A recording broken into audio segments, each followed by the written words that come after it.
예, 역대하를 계속 묵상해 나가시면서 아마도 여러분들 마음속에 이렇게 왕들이 잘 나가는 것 같다가 마지막에 보면 이렇게 계속해서 실패하는 장면들을 굉장히 안타깝게 생각하실 것 같은데요. 오늘은 그런 왕 중에 또 하나인 아마샤에 대한 이야기를 여러분과 함께 나눠보려고 합니다.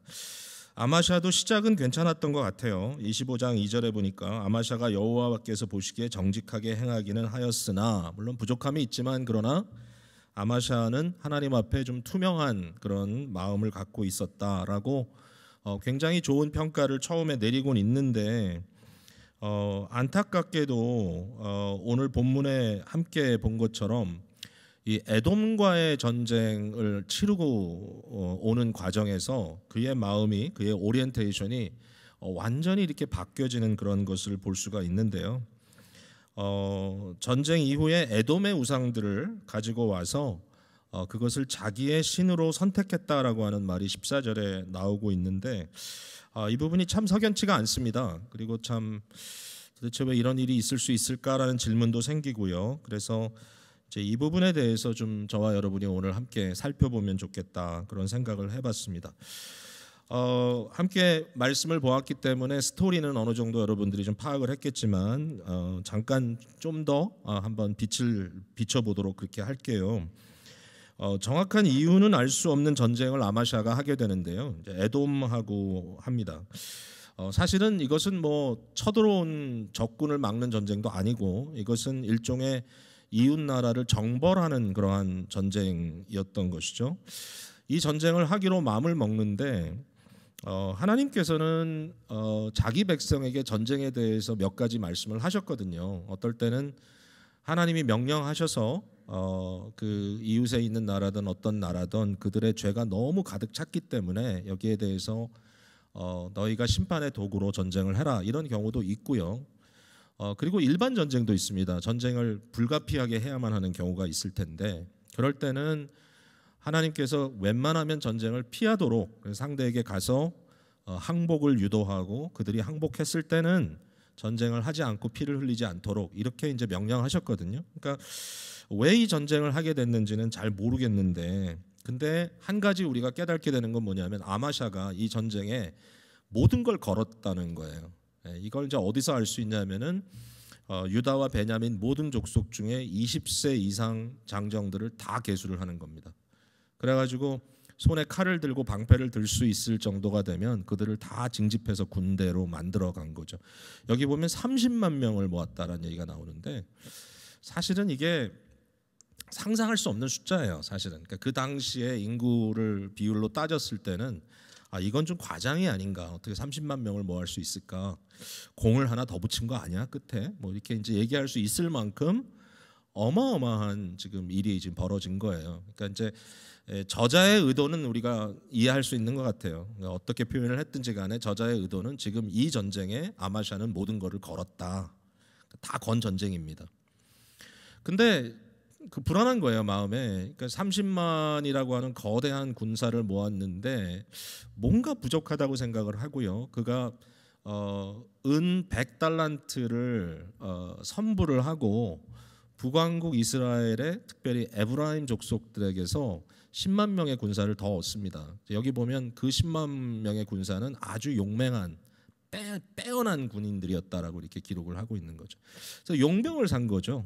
용병을 사서 이제 정말 말 그대로 거대한, 정말 땅에 막 정말 먼지가 막 가득한 것 같은 아마 그런 어마어마한 그런 숫자의 전쟁을 지금 벌이게 된 것 같습니다. 근데 이 전쟁을 가려고 하는데 하나님께서 불편하게 생각을 하신 거예요. 여기에 이제 하나님의 사람이 등장을 합니다. 하나님의 사람, 이름은 나오지 않고요. 이제 하나님의 사람이 등장을 해서 아마샤에게 이제 이런 권고를 하는 겁니다. 당신이 전쟁을 하려면 하시오. 나가서 용맹하게 싸워 보시오. 그런데 하나님은 특별히 당신이 지금 용병으로 삼은 이스라엘 이 에브라임의 10만의 군사들과 함께하지 않는다, 이 얘기를 하는 거예요. 그러면서 그들을 보내라. 근데 이때에 이 하나님의 사람이 하는 말이 제 생각에는 아마샤에게 굉장히 충격적이었을 것 같아요. 그 당시에는 신들이 자기 편에 서서 이 적국의 신들과 싸우는 전쟁이라고 생각을 하거든요. 근데 이때에 하나님의 사람이 아마샤에게 하는 말이 뭐냐면, 당신이 나가서 열심히 싸워 보더라도 하나님은 당신의 전쟁을 승리하게 할 수도 있고 당신이 패하게도 할 수 있다, 이렇게 얘기를 합니다. 그러니까 마음에 조금 기분은 안 좋았을 것 같아요. 아니, 하나님의 사람이 지금 유다의 왕인 내가 전쟁을 나가는데 그럼 와서 하나님은 당신과 함께합니다, 가서 적군을 물리치고 오십시오, 그들의 신들을 물리치고 오십시오라고 얘기해도 시원치 않을 텐데 자꾸 태클을 거는 거죠. 예, 용병 데려가지 마라. 거기다가 하나님은 어떤 하나님이냐? 하나님은 전쟁에 이기게도 하시고 지게도 할 수 있다라고 얘기를 합니다. 그게 아마샤는 굉장히 충격적이었을 것 같아요. 용병을 데리고 가지 말라고 하니까 아마샤가 얘기합니다. 내가 벌써 100달란트를 은 100달란트를 지불을 했는데 어떡할까? 그랬더니 이제 하나님의 사람이 하는 말이, 하나님은 그것보다 훨씬 더 너에게 베풀 수 있다, 염려하지 마라. 은 100달란트면은 저 오늘날로 얘기하면 200만 불 정도 시가가 좀 안 돼요. 그러니까 10만 명의 군사를 이 정도로 불렀다면 바겐이죠, 이건. 근데 이 정도 돈을 주고 이 사람들을 고용했다면, 근데 이제 보면 아시겠지만 이 결국 용병들이 전쟁에 안 나가잖아요. 그리고 나서 이제 가라 그랬더니 굉장히 화를 냅니다. 제 생각에 이해가 안 됐어요. 아니, 돈은 좋겠다, 전쟁하지 말랬다, 집에 빨리 가면 좋은 거 아닌가 그랬는데 화를 낸 이유가 있어요. 우리가 여기 13절에 보면 알지만 이 전쟁에 나가지 못했던 사람들이 집으로 그냥 간 게 아니라 가는 길에 유다 그 마을들을 가서 쳤어요. 그래가지고 지금 군인들 다 빠져나간 상태인데 이들을 마음껏 치고 3,000명이나 죽이고 그 다음에 약탈했다 그랬습니다. 그러니까 결국은 뭐냐면, 그 당시에 이렇게 전쟁에 용병으로 나가면 그 돈을 받은 것은 아마도 그 왕들이 다 갖고, 군인들은 가서 전리품이나 이렇게 그 물건들을 많이 노력해서 가져오는 것으로 자기의 어떤 이익을 삼았던 것 같아요. 그러니까 그 일을 못하게 하니까 화가 나가지고 이제 가면서 싸우지 않아야 될 싸움을 또 이 사람들은 싸웠던 겁니다. 자, 이 모든 상황이 좀 석연치가 않습니다. 예, 좋지가 않아요. 아마샤가 에돔하고 전쟁을 하는데 여기 한 가지 그 디테일이 있는데 좀 굉장히 마음에 걸려요. 전쟁을 해서 이겼어요. 그러니까 10,000명의 군사를 물리쳤어요. 가서 죽였단 말이죠. 여러분, 전쟁은 할 수 있죠. 예, 오늘도 우리 크리스찬이 군대 안 가는 건 아닙니다. 우리는 그 양심상 전쟁을 할 수 있다라고 하는 것이 우리의 이해고요. 그 다음에 공의로운 전쟁, 우리의 재산과 우리의 가족과 우리의 나라를 지켜야 되는 전쟁이 있으니까요. 근데 그 전쟁을 할 때 사람이 죽을 수밖에 없죠. 예, 군인과 군인이 싸우면 군인이 죽죠. 그러니까 중요한 문제는 일반인들을 죽여서는 안 되죠. 예, 전쟁에도 어떤 그 전쟁 법이 있는 거죠. 근데 10,000명의 군사를 물리쳤다라고 하는 것까지는 이해가 되는데, 또 10,000명을 사로잡았는데 이 10,000명을 사로잡아서 어떻게 했냐면은 높은 데 올라가 가지고 절벽에서 떨어뜨렸어요. 10,000명을. 아니, 뭐 무기가 모자라서 이렇게 죽였나, 이건 뭔가. 근데 여기 보면은 그들의 온몸이 부서지게 했다, 이 말은 이제 여러 가지로 이제 이해할 수 있을 것 같아요. 떨어지면 죽겠죠, 대부분. 근데 다 죽질 않잖아요. 그 한 사람 한 사람이 죽음의 공포에 떨면서 거기서 밀쳐 떨어지는 그 순간에 저들의 불행이 있죠. 그리고 떨어졌을 때 많은 사람들은 불구가 되고 결국은 굉장히 많은 사람들이 이로 인해서 비극적인 삶을 살 수밖에 없는, 또는 죽임을 당한 일이 있는데 왜 이렇게 했을까? 저는 이게 권력의 무서운 힘이라고 생각해요. 이 세상의 권력은 옳지 않을 수가 있어요. 그래가지고 그 순간에 사람을 떨어뜨리면서 일종의 권력의 힘을, 권력의 어떤 쾌감을 보는 게 아닌가 느껴져요. 이 권력이 잘못되면요, 내가 누구를 이렇게 확 눌러버리잖아요. 그 누르는데 쾌감을 느끼기 시작합니다. 그리고 상대가 미저러블하게 아주 고통스러워하는 모습이 나한테는 그게 일종의 쾌감처럼 온다는 겁니다. 봐라, 나랑 붙었다가 너 어떻게 됐나 봐라. 그러니까 저는 이 순간에 이 아마샤의 좀 생각이 좀 이렇게 확 돌아간 게 아닌가 생각해요. 그러니까 뭔가 심각한 지금 이 턴이 생겼어요. 그의 어떤 권력 의지라든지 그의 어떤 힘에 대한 그런 이해가 지금 완전히 잘못 가기 시작했던 거죠. 그래가지고 어떤 어이없는 일을 지금 벌리게 되냐면은 자기가 다 물리쳤잖아요, 에돔 사람들을. 그 에돔 사람들이 섬기던 신이 있어요. 그 신들을 가져왔어요, 자기 집으로, 예루살렘까지. 그리고 그 신상들을 세워놓고 그 신들을 섬기기로 결정했어요. 14절에 그 말이 나오죠. 아마샤가 에돔 사람들을 죽이고 돌아올 때 세일 자손의 신들, 세일은 이제 에돔 사람입니다. 그들을 가져다가 자기의 신으로 세우고 자기 신으로 선택했다는 거예요. 그것들 앞에 경배하며 분향했다. 참 이상할 노릇이지만 그의 종교 심리가 이렇게 돌아갔다라고 하는 것입니다. 자, 이 스토리 속에 저는 몇 가지 포인트를 여러분과 함께 나누고 싶은데요. 어떻게 굉장히 간단한 포인트지만 굉장히 중요하다는 생각을 하게 됐습니다. 첫 번째 포인트는 뭐냐면 아마샤가 여기에 자기가 원하는 신을 선택했다는 게 굉장히 중요한 포인트인 것 같아요. 내가 원하는 신을 내가 선택하겠다. 그렇게 이제 결정을 했다는 겁니다. 여러분, 고대 사회는 어떤 사회입니까? 고대 사회는 인간의 종교 심성이 아주 노골적으로 삶의 전반에, 사회 전반에 드러나 있는 사회였다, 이렇게 말할 수 있는데 사실 이 말은 다 옳진 않아요. 제가 고대 사회라 그랬는데 사실은 인류 역사를 보면 현대까지 포함을 해서, 지금까지 포함해서 종교라는 것은 굉장히 거대한 영향을 미치고 있는 거예요. 그러니까 사람들의 마음을 지금 움직이고 있는 것이 종교라고 말할 수 있어요. 근데 이제 요즘은 이제 세속주의 사상이 굉장히 강하게 불리고 있습니다. 그러니까 세속주의 벌써 꽤 됐죠, 이런 일이 벌어지는 게. 그러니까 세속은 뭐냐면 우리의 삶의 이제 많은 부분들이 종교로부터 분리돼야 된다고 하는 생각이죠. 그래서 이제 대표적인 세속주의는 정치와 교회를 분리시키는 것. 그러니까 정치는 종교로부터 중립적이어야 된다. 그 말을 거꾸로 적용하면 정치가 종교를 탄압하면 안 된다라는 것도 되는데, 어쨌든 이건 굉장히 중요한 세속주의적인 그런 생각이고, 또 이제 어떤 세속주의가 있냐면은 학문과 종교는 분리돼야 된다. 그래서 과학이라든지 또는 인문학이라든지 이런 것들을 종교의 영향을 받지 않고 하겠다. 그래가지고 소위 세속주의 학문이 있게 되고요.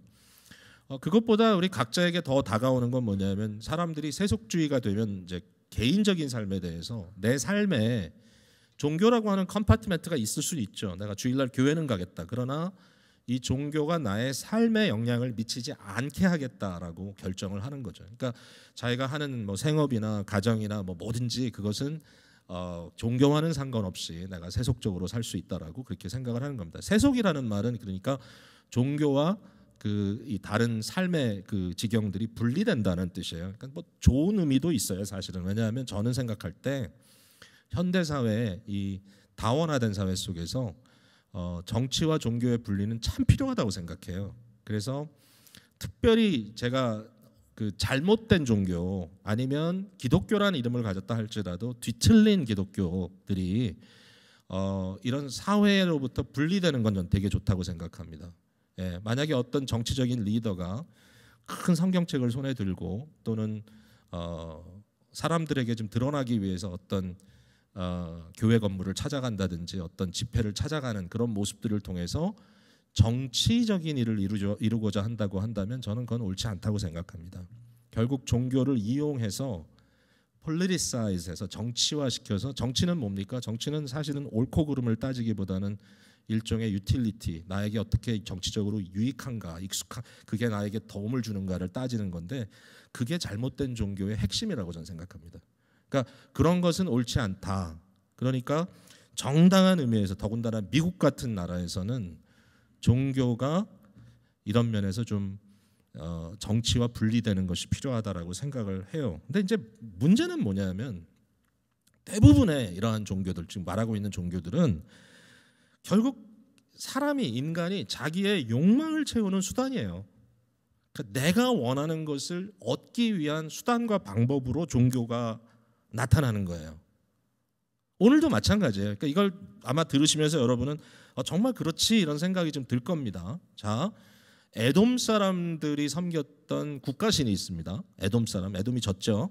근데 에돔 사람들의 국가신의 이름은 코스라고 하는 이름을 가진 신이었다고 이렇게 고고 학자들이 얘기를 합니다. 코스라는 신은 어떤 신이냐? 이 학자들이 서로 디베이트를 합니다. 코스는 농경의 신이야. 어떤 사람은 코스는 전쟁의 신이야. 이러면서 그 신의 나름대로 어떤 특징을 이야기를 하지만 결과적으로 모든 학자들이 어그리하는, 모든 학자들이 다 이게 맞아라고 얘기하는 공통 분모가 있어요. 그 뭐냐면 그는 풍요의 신이다.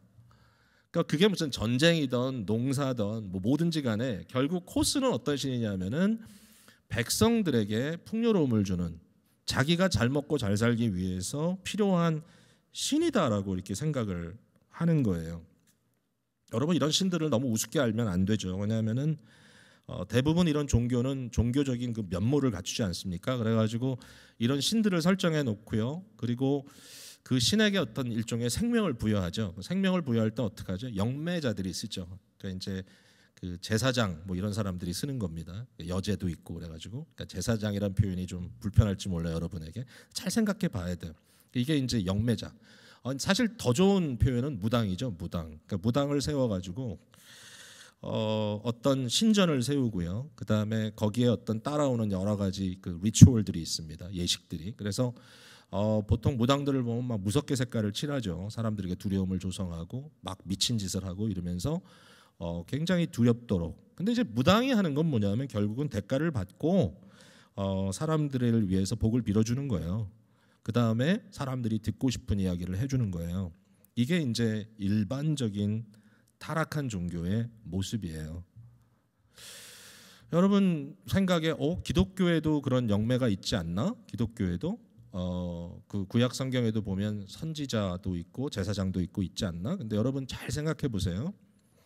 구약의 선지자들은요, 지금도 저는 마찬가지라고 생각합니다. 왜 오늘날 목회자를 primarily 제일 중요하게 그 말씀을 가리키는 장로라고 이야기하는지 여러분들이 좀 잘 이해해야 되는데, 선지자들은요 무당이 아니죠. 선지자들은 뭐죠? 어떤 존재로 나오죠? 재판관으로 나옵니다. 선지자는. 다시 말해서 하나님의 법을 비춰서 무엇이 옳은가 무엇이 옳지 않은가를 판결해 주는 것이지, 사람들이 원하는 대로 돈을 받고 그들에게 복을 빌어준다든지 듣고 싶은 얘기를 해주는 것, 그거는 너무 분명하게 거짓 선지자라고 말하고 있어요. 그러니까 완전히 달라요. 그러니까 의식이 달라야 돼요. 생각이 달라야 돼요. 네. 그러니까 만약에 여러분의 생각에 지금 어떤 종교가 있고 이 종교 행위가 있는데 어떤 사제들이 우리를 위해서 뭔가 복을 빌어주는 것이 그의 역할이라고 생각하면 일단 종교의 오리엔테이션이 너무 잘못된 거예요. 우리가 생각하는 참 이스라엘의 하나님은 어떤 하나님이냐, 우리가 믿는 하나님은 어떤 하나님이냐, 아주 달라요. 성격이. 잘못된 신들은 어떻게 하냐면 사람들이 선택합니다. 여기 아마샤가 했던 것처럼 내 신을 내가 선택하죠. 근데 성경의 하나님은 자기 백성을 하나님이 선택합니다. 일단 시작이 달라요. 그리고 이 선택한 하나님은 말씀합니다. 좀 전에 말했지만 영매자들을 통해서 말하는 것이 아니라 옳고 그름을 선지자를 통해서 선포합니다. 그리고 인격적으로 대해 주십니다. 하나님이 인격적이세요. 그래서 언약이라고 하는 약속의 관계 속으로 끌고 들어오죠. 언약이라는 것을 할 때마다 너 잘해 뭐 이런 정도가 아니고요. 언약 체계에는 반드시 뭐가 들어가냐면 윤리가 들어가 있습니다. 옳고 그름이, 공의가 있고요, 국률이 있고요, 하나님의 이 선함이 있습니다. 언약 속에는.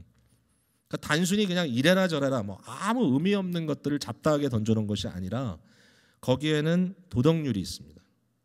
그러니까 옳고 그름의 판단이 분명히 드러나 있습니다. 그래서 만약에 사람이 하나님과 언약을 맺었잖아요. 그러면 내가 하나님의 백성으로 이제는 주께 순종하며 살겠습니다라고 했는데, 순종이란 말은 그냥 단순히 시키는 대로 한다는 게 아니라 내가 하나님을 닮아가겠습니다라는 얘기거든요.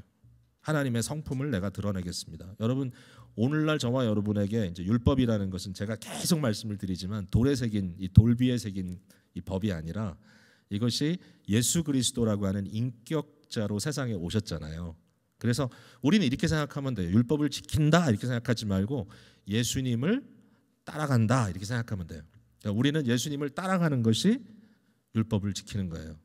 예수님께 순종하는 것이 인격자이신. 근데 그 주님께서는 단순히 나를 따르라 이렇게만 한 게 아니라 네가 내 안에 내가 네 안에, 그러면서 성령의 원리를 말씀하시면서 성령이 우리에게 오시면 의에 대하여 심판에 대하여 우리를 가르쳐 주시겠다 그랬어요. 그래서 이미 얘기했죠. 반복해서 율법은 돌비에 새겨져 있지 않고 우리에게는 예수 그리스도를 통하여 성령의 은혜로 말미암아 우리의 마음판에 새겨져 있다. 신비에. 완전히 다른 거죠. 근데 하나님은 그런 하나님입니다. 그래서 우리가 만약에 이 약속을 어기면 그걸 죄라고 부릅니다. 그러니까 언약적 약속을 어기는 것을 죄라고 부르는데, 그러면 죄를 지면 심판을 당하느냐? 이제 여기에 굉장히 또 중요한 포인트가 있어요. 하나님 인격적이셔서요. 이 관계 속에서 우리를 단순히 버리는 게 아니라 회개로 촉구합니다. 돌아서라. 이건 수정해야지. 이렇게 하면 안 되지. 돌아와야지. 이러면서 돌아오게 하고요. 거기에는 회개가 있고요. 그 다음에 회개의 메커니즘이 있습니다. 그래서 희생 제물을 치르고 용서를 받습니다. 그러니까 예수님께서 그래서 우리를 위해서 십자가에 달려 돌아가신 거죠. 근데 십자가에 달려 돌아가신 데만 포커스를 두면 안 돼요. 물론 우리가 죄인이니까 죄에 대한 해결책이 너무 필요하지만 하나님의 나라의 백성이 된다는 건 뭐냐면 언약 속에서 하나님을 닮아가는 사람이 된다. 예수 그리스도를 따르는 사람이 된다는 게 너무 중요하죠. 제가 계속 말씀드리지만 구원을 어디서부터 받았느냐도 중요하지만 무엇을 위하여 구원받았느냐가 중요하다는 거죠. 나는 이제 구원받았으니까 now what? 구원 그 이후 뭐 어떻게 해야 되나? 그게 되게 중요한데 대부분의 사람들은 그 구원이라는 선에서만 왔다 갔다 하는 거죠. 매번 그냥. 근데 그거 아니다. 하나님은 어떤 하나님이냐? 우리에게 공의를 선포하는 하나님인 거예요. 여러분, 구약 시대에 이 모세의 율법이라는 것 되게 아주 유력한 거였어요. 사실은 헬라의 철학자들보다도 존경을 받았던 인물이 모세입니다. 왜냐하면 이 유대인들에게 이 유대교에 이 모세라고 하는 사람이 율법을 줬다고 생각하죠. 사실은 이제 하나님께서 하신 건데 이 모세는 정말 그 계시를 전달해 준 사람으로 유명한 뿐만 아니라 일종의 사상가로, 일종의 성각자로 모세가 굉장히 우대를 받습니다. 고대 문명 속에서. 그래서 많은 이방인들이 유일신 하나님, 그러니까 딱 하나의 원리입니다. 유일하신 하나님. 그러니까 악과 악이 싸우는 게 아니고요. 그러니까 싸워서 이기는 신이 이기는 게 아닙니다, 여러분. 그건 이제 소위 말하는 다신주의입니다. 다신주의는 모든 신이 다 욕망을 갖고 자기 걸 합니다. 그래서 힘 있는 신이 이기면 그 신을 섬겨야 됩니다. 근데 너무 우습잖아요, 그거는. 옳고 그름도 없고 그냥 각자 원하는 대로. 그러니까 진짜 그냥 뭐 우리는 잘 모르지만 어쨌든 사무라이 시대에 그냥 힘 있는 사람이 다 정복하는 이런 식의 종교 의식을 갖고 있다가 유일하신 하나님, 그러니까 옳고 그름 딱 판단해 주시는 한 하나님이 계시다는 것을 이 모세의 율법을 통해서 선포받은 이 이야기를 들은 이방인들이 나 그거 믿을래 이렇게 믿어가지고 경건한 이방인들이 생겨나기 시작한 겁니다. 하나님을 경외하는. 그들은 유대인이 아니지만 그러나 유대인들이 말하는 하나님을 내가 믿겠다 이렇게 한 거예요. 위대한 종교예요. 그러니까 모세는 말씀드렸지만 이 영매가 아니에요. 무당이 아니에요. 모세는 재판장이에요. 아주 달라요. 여러분, 우리가 하나님의 뜻을 따른다 하죠. 가끔은 이렇게 생각하는 분이 계세요. 자, A하고 B가 있다. 근데 이 둘 중에 내가 뭘 선택할까? 그러면 가끔은 목사님, 지금 이런 선택의 여지가 있는데 내가 뭘 선택해야 됩니까? 좀 알려주세요. 좀 기도해 주세요. 그러면 마치 그 기도해 달라는 말이 어떤 말 같으냐면은 침 뱉고 딱 퇴해서 어느 튀기는 데로 한번 가보자 이런 식의 생각을 하는 것 같아요. 그러니까 하나님이 나 지금 전혀 모르겠는데 A로 가야 돼요, B로 가야 돼요. 여러분, 제가 분명히 말씀드릴게요. 여러분이 신앙 양심을 가지고요, 이 A와 B의 옵션을 봤어요. 근데 정말 양심대로 해야 돼요. 여러분, 여기 돈이 더 많으니까 간다든지 아니면 이게 더 편하니까 간다든지 그런 거 말고 정말 하나님의 자녀로서 양심껏 두 개를 봤는데 두 개 다 옵션이 좋아요. 그러면 뭐가 하나님의 뜻이냐? 걱정하지 말고 아무거나 선택하세요. 왜냐하면 그게 이슈가 아니에요. 하나님께서 어떻게 하실지는 하나님의 뜻에 달려 있어요. 그건 비밀이에요. 그런데 뭐를 해야 되냐면 우리가 하나님의 뜻을 밝힌다는 건 무엇이 옳고 그르냐를 보는 거예요. 그 판단을 하자는 거예요. 그건 신중하게 해야 돼요. 이게 하나님께서 기뻐하신 일이냐 아니면 하나님께서 기뻐하실 일이 아니냐. 뭐 예를 들면 뭐 사업을 결정하는데 제가 이제 막 나가는 겁니다, 지금. 예를 들어서 이 사업처는 성도로서 내가 크리스찬으로서 살아가는 데 필요한 적어도 미니멈 한 시간을 확보하는데 전혀 도움이 되지 않는, 결국 이거는 내가 완전히 여기 아마샤처럼 올린 해가지고 내 생명을 드려야 되는 사업이야. 그렇게라도 한번 성공을 해야 되지 않겠어? 라고 생각할 수 있지만 하나님께서 우리에게 주신 삶의 테두리가 있죠. 6과 1의 개념이 있죠. 그리고 우리는 가정의 목회도 해야 되고 자기 목회도 해야 되고 자기 자신에 대해서. 그러므로 돈의 종이 되면 안 되니까 그런 건 여러분들이 결정하는 거예요. 옳고 그름을. 내가 돈의 성공, 세상에서 내가 뭔가 가지고 싶은 거, 지금 나 젊으니까 나 이번에 아주 부를 살아버리겠어. 이런 거를 선택을 해야 되느냐, 아니면 매 순간 하나님의 자녀로서 내가 어떻게 주님을 기쁘시게 할까 해야 되냐. 그건 중요하다는 거예요. 그러니까 우리가 가지고 있는 종교는 그런 종교입니다. 옳고 그름을 따지는 거고요. 하나님의 공의와 국률을 따지는 거고요. 그 국률이 나에게도 해당이 됩니다. 그러니까 여러분 스스로를 국률이 여겨야 됩니다. 그러니까 자기를 어뷰스하는 결정을 하면 안 됩니다. 그러니까 하나님께 정말 내가 어떤 존재인가 하는 걸 생각하는 거죠. 여러분, 성경이 인권을 말합니다. 인권을. 아니 수천 년 전에 무슨 인권이냐. 오늘 같은 현대 시대에도 인권 없는 나라들 많은데, 여러분 웃기는 거죠. 인권을 얘기합니다. 여러분, 고아와 과부와 외국인들의 인권을 얘기합니다. 하나님께서 너희 중에 어떤 사람들은 참 좋은 환경에서 태어나서 너희들도 능력도 있어서, 하나님의 은혜입니다. 그거는. 그래서 너희들이 살아가는데 정말 어려움이 없이 살아갈 수 있는 환경이 너에게 주어졌지만 그 똑같은 환경을 받지 못한 사람들에 대해서 너희가 그들을 지켜줘라. 그들의 인간으로서의 존엄성을 지켜줘라. 이게 하나님의 명령인 거예요. 이게 율법이에요. 여러분, 하나님의 말씀은 이렇게까지 갑니다. 더군다나 아무리 너의 권력이 있다 할지라도, 네가 아무리 힘을 가진 자라 할지라도 그 힘에는 반드시 체크가 있어야 된다. 그러니까 하나님이 권력자들의 권력을 무한하게 주지 않으십니다. 거기에 선을 그어주십니다. 하나님은 어카운터빌리티를 주십니다. 너 위에 다른 상전이 있다는 것을 잊지 마라. 아마샤가 그걸 잊은 겁니다. 여기서 이 전쟁을 통해서 권력의 맛을 본 겁니다. 이 전쟁을 통해서 힘이 가져다주는 그 잔인한 쾌감을 느끼기 시작한 겁니다. 여러분, 우리가 만약에 어떤 사람들을 내 손 밑에 딱 넣고 이렇게 누르면서 봐, 너 까불면 죽어. 됐어요.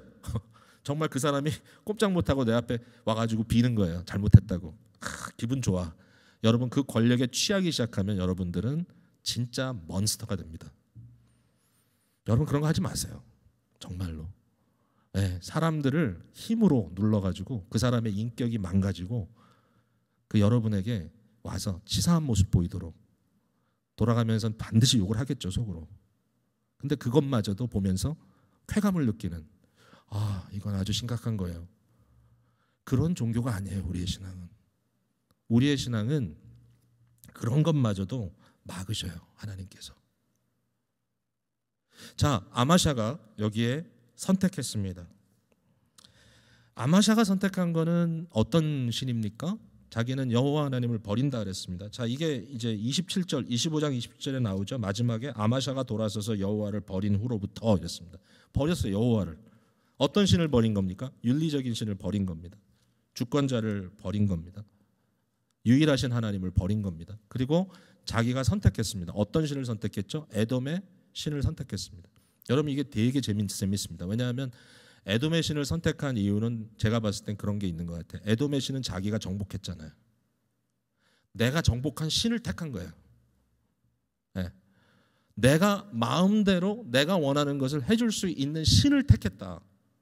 여기에 포인트가 있는 겁니다. 이걸 이제 집중해서 우리가 좀 생각해 봐야 됩니다. 아니 근데 여기에 예배했다 그러지 않았냐? 예?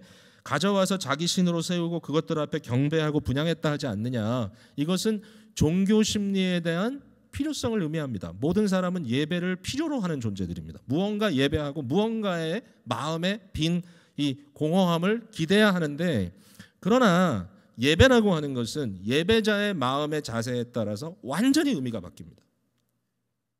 이것이 정말 예배의 대상이 되시는 온전하신 하나님께 내 자신을 드리는 예배가 되느냐, 아니면 하나님께, 소위 하나님이라는 존재 앞에 내가 와서 요구하는 게 되느냐. 이거 해주세요. 이거 좀 해내세요. 여러분, 기도도 마찬가지지 않습니까? 우리가 기도할 때 주님 안에 들어가고 주께서 내 안에 계셔. 예? 이런 어떤 교통 속에 주님을 무한히 사랑하는 마음으로 주께 내 자신을 복종시키는 기도가 있는가 하면 그냥 런드리 리스트 만들어 놓고 해줄래 말래 그러면서 그걸 뭐 보좌를 움직이는 흔드는 기도라고 이상한 얘기를 하면서 하나님을 협박합니다. 여러분 이제 그러한 종교는 기독교란 이름은 가졌지만 그건 기독교가 아니죠. 여러분 그게 이제 학문적인 용어가 있습니다. 크리스토 페이게니즘. 페이게니즘은 이방 종교죠. 크리스찬입니다. 크리스찬 페이게니즘. 그게 뭐죠? 기독교라는 이름은 가졌지만 기독교적인 행위는 하지만 기독교적인 예배 순서는 있는데 그 안에 들어가 있는 모든 내용은 무당 종교였다라는 겁니다. 그럼 뭐 이걸 그냥 우리가 복잡하게 생각할 필요가 없어요. 뭐 장황하게 누가 그래 이게 아닙니다. 우리 모두에게 이런 위험이 있다는 거죠. 죄 때문에 흔들릴 수 있기 때문에. 자 그래서 이런 위험을 로마서 1장에 엄청나게 지적하고 있거든요. 그러니까 우리는 종교심을 가졌고 모두가 다 하나님을 아는데 그 하나님을 뒤틀어 버리는 것이 죄다. 그래서 엉뚱한 짓들을 한다는 거죠. 자 이제 포인트 하나는 이제 확실하게 여러분이 잡았으면 좋겠습니다. 이게 아마샤가 이래서 선택을 이렇게 했구나. 자 그러면 하나님이 가만두시는가? 아니죠. 자 이제 요 포인트를 나누고 이제 말씀 맺을게요. 뭐냐면 하나님께서 한 선지자를 보내서 유일하신 참 하나님을 이제 가르쳐 주셨다라는 거예요. 한 선지자를 보냈다. 여기에 15절에 한 선지자를 그에게 보냈다. 이 한 선지자라는 표현이 참 재밌어요. A prophet입니다. 그러니까 도대체 이 선지자는 누구냐? 거긴 답이 없어요. 그냥 마치 이 선지자는 굉장히 상징성을 갖고 있는 선지자인 것 같아요. 근데 이 선지자가 뭐라고 얘기하냐면 너무 이성적인 질문을 합니다. 당신이 가서 싸워서 이긴 민족의 신을 갖다가 당신 신으로 삼은 이유가 뭡니까? 라고 질문합니다. 너무 이성적인 질문이에요. 여러분 기독교는 이성적이에요. 기독교는 논리적이에요. 하나님은 모든 진리의 하나님이에요. 그리고 모든 진리는 하나님의 진리예요. 그러니까 굉장히 이성적인 종교이기 때문에 이런 이성적인 질문을 했을 때 답을 제대로 못하고 도리어 욱박지르는 건 잘못된 종교예요. 예, 질문하는 거 좋아요. 도대체 왜 이렇게 하느냐. 근데 이제 왕이 그 얘기를 듣고 버럭 화를 내죠. 그때 화를 내면서 어떻게 합니까? 내가 너를 나의 모사 삼았냐? 그리고 네가 맞을래? 이렇게 얘기합니다. 근데 이걸 이제 그냥 언뜻 보면은 그냥 한 대 맞을래? 이런 느낌으로 들리는데 이게 그게 아니에요. 여기 맞는다는 표현은 맞아 죽을래 한마디로. 여러분 아마샤의 아버지인 요아스 왕이 말년에 어떤 실수를 하죠. 자기를 왕으로 세워줬던 여호야다의 그 아들이 있죠. 스가랴라고 하는 선지자가 하나님의 감동을 받아서 그에게 책망했을 때 그 스가랴를 성전 뜰에서 돌로 쳐서 죽입니다. 여러분. 그러니까 이 사건은 너무 구약 사건에 굉장히 핵을 그는 사건이에요. 이때부터는 선지자가 말을 하면 왕이 듣질 않아요. 왕이 회개해야 되죠. 돌아가서 내가 뭘 잘못했는지 묵상해야 되잖아. 그거 없어. 그냥 선지자를 없애버려요. 예수님께서도 이 얘기를 하셔요. 스가랴의 죽음에 대해서. 그러니까 이때 이후로 이 선지자들은 왕 앞에 옳은 소리를 하면 목숨 내걸고 하는 겁니다. 왜냐하면 진짜 죽을 수 있어요. 예전 같으면 안 그럴 텐데 하나님을 경외하지 않아 이 왕들이. 목숨 걸고 얘기한 겁니다. 자 이때에 이 선지자가 이 왕에 대해서 두 가지를 얘기하죠. 하나는 뭐냐면 당신이 내 말을 듣지 않았다. 이게 굉장히 중요한 포인트고요. 두 번째는 뭐냐면 그러므로 하나님이 당신을 멸망하기로 작정하셨다. 심판입니다. 그러니까 이 선지자는 보통 선지자가 아닙니다. 여러분 율법이라는 그 가르침 속에 이제 신명기에 들어가 보면 모세가 죽기 전에 이런 얘기를 합니다. 내가 떠나가면 물론 내가 남겨둔 이 글을 너희들이 읽어야 된다. 이거 읽어야 된다. 이 율법을 읽어야 된다. 근데 나와 같은 선지자를 하나님께서 보내주실 텐데 너는 그의 말을 들어라 그랬습니다. 들어야만 한다. 그러니까 모든 성경학자들이 그 말은 그 말씀이 육신이 되어 오신 예수 그리스도를 예고하는 것이다라는 거 다 이해합니다. 그 말은 나와 같은 한 선지자를 세워줄 텐데 너는 그의 말을 들어라. 여기에 선지자가 내 말을 듣지 아니하니라는 말은 바로 그겁니다. 이 선지자는 예수 그리스도의 예표로 온 겁니다. 그리고 심판자로서 심판을 선언해 버립니다. 신적인 심판입니다. 하나님이 너를 파멸시킬 것이다. 여러분, 하나님께서 우리에게 참 선지자를 보내주셨어요. 예수님께서 요한복음 5장 44절에 너희가 서로 영광을 취하고 유일하신 하나님께로부터 오는 영광을 구하지 아니하니 어찌 나를 믿을 수 있느냐.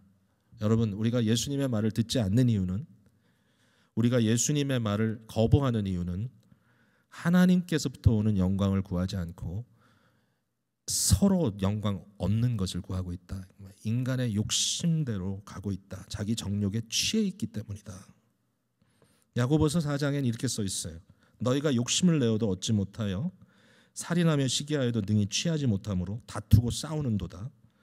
너희가 얻지 못함은 구하지 아니하기 때문이요 구하여도 받지 못함은 정욕으로 쓰려고 잘못 구하기 때문이다. 참 선지자 되신 예수 그리스도의 말씀을 들어야 합니다. 예수를 믿어야 합니다. 예수를 믿는다는 것은 예수님 날 위해 돌아가셨어. 아멘. 그러므로 나는 아무리 죄를 져도 천당 갈 거야. 그게 아니죠. 예수님을 믿는다는 것은 예수님 안에 거하는 것이고, 예수님께서 수고하고 무거운 짐진 자들아 다 내게로 오라 내가 너희를 쉬게 하겠다라고 하는 참 선생님의 품으로 가는 겁니다. 예수님이 나의 하나님입니다. 하나님께서 그리스도를 통하여 하나님이 어떤 분인지를 완벽하게 우리에게 보여주십니다. 예수님은 우리의 유일하신 하나님이십니다. 그러니까 그 주님을 믿고 들어야 합니다. 그렇지 않으면 멸망당합니다. 오늘 저희들이 적용할 말씀 그거 같아요. 자, 예수님의 말씀을 들어라. 예수님의 말씀을 들어라. 듣는다는 말은 이제 순종도 포함이 되겠죠. 예수님의 말을 들어라라는 말이 너무 막연한 말처럼 들린다면 안타깝습니다. 바울 사도가 하는 말이 내가 그리스도를 아는 것, 그리고 그리스도의 죽으심과 그의 부활에 참여하기 위하여 나는 정신없이 그것을 향하여 달려간다 그랬습니다. 왜냐하면 거기에 생명이 있기 때문에. 우리는 세상의 다른 종교에 빠질 수 있는 위험이 굉장히 많습니다. 예수라는 이름을 부르면서도 그 예수님을 이상한 신으로 만들어버릴 경향도 많습니다. 얼마든지 그건 나타나는 경향이니까. 참 그리스도가 누구신지, 우리 주님께서 우리에게 말씀하신 하나님, 유일하신 하나님, 주권자이신 하나님, 그리고 온전히 선하신 하나님, 바르신 하나님, 하나님의 모습을 보면, 하나님의 모습을 닮았을 때 거기에는 무한한 선함과 아름다움과 진리가 들어가 있는 하나님, 이런 하나님을 예수 그리스도를 통하여 들어야 되고 만나야 되고, 그 예수님 통해서 우리가 깨달아야 됩니다. 그게 기독교입니다. 이 신앙 여러분 마음속에 품고 그냥 세상에서 아무렇게나 내가 하고 싶은 대로 하고, 종교라는 것마저도 내가 그냥 돈 쳐드리고, 죄송합니다 표현이 좀 세네요. 네? 내가 그냥 인간적인 혈기와 욕심을 다해서 하면 된다. 종교마저도 타락한 나의 근성을 닮아가도록 만들어버리는 그러한 것이 아니라 유일하신 우리 주 예수 그리스도를 사랑하고 그에게 귀를 기울이고 들을 수 있는 저와 여러분들이 다 돼서 기쁨의 교회가 정말 아름다운 교회, 여러분 가정이 아름다운 가정, 아름다운 성도들 되시기를 주님의 이름으로 축복을 드립니다. 기도하겠습니다.